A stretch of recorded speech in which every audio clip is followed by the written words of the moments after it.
Okay, starting over, this is a 14. This is a 16. 1-6.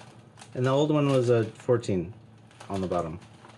This is a 2002 Chevrolet Silverado 2500 HD, and today I'll show you how to replace the front sway bar end links.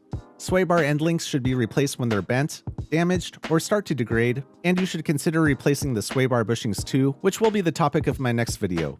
The end links on this truck aren't showing any obvious signs of wear, but the owner says the steering feels loose, and he's asked me to replace a number of common wear items in the steering linkage and suspension, so I've been making videos of all that along the way.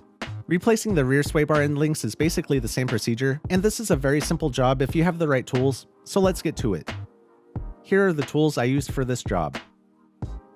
Impact wrench, small torque wrench, socket wrench, socket extension, 16mm socket, 14mm impact socket, 14mm wrench, pliers, a floor jack, and 2 jack stands.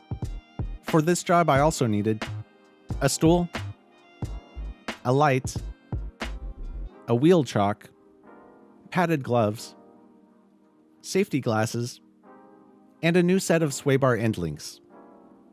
There are links in the description for everything I used. I'll start by chocking a rear wheel and lifting the front of the truck onto jack stands, but if you don't have an impact wrench, you'll want to break loose the lug nuts first.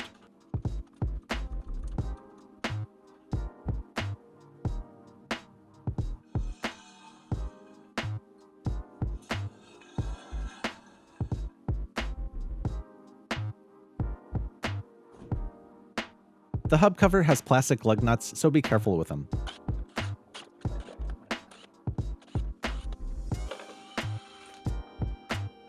The real lug nuts are torqued to 140 foot-pounds, so I was really happy I just bought this new impact wrench.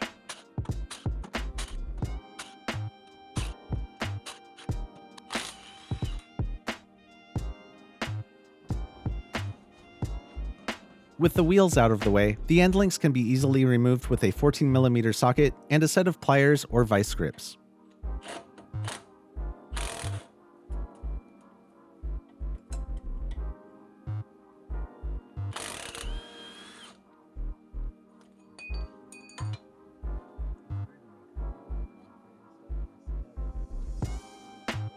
Make sure the mating surfaces are clean before installing the new end links.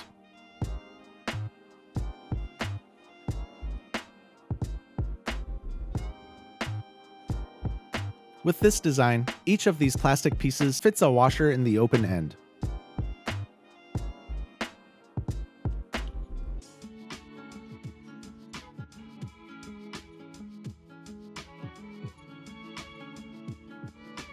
This was a tight fit, and it would have been easier to install if I had removed both end links first and installed the new ones loosely, allowing more room for them to fit, so learn from my mistake.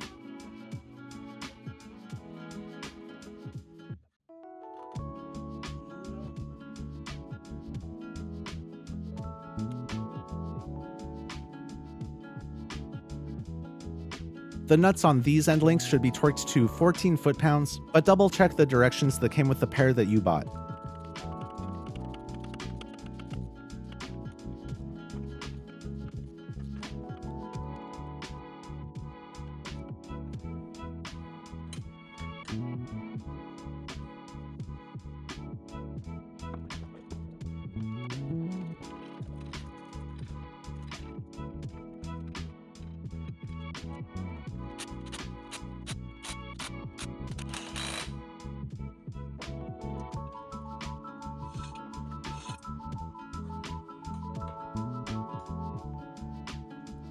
The lug nuts need to be torqued to 140 foot-pounds.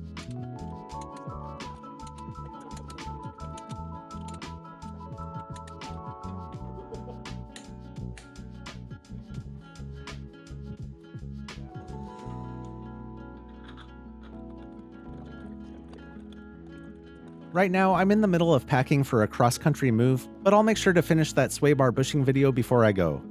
If you liked this video, make sure to subscribe for more of the best DIY videos on the internet. And until next time, just keep throwing money at it.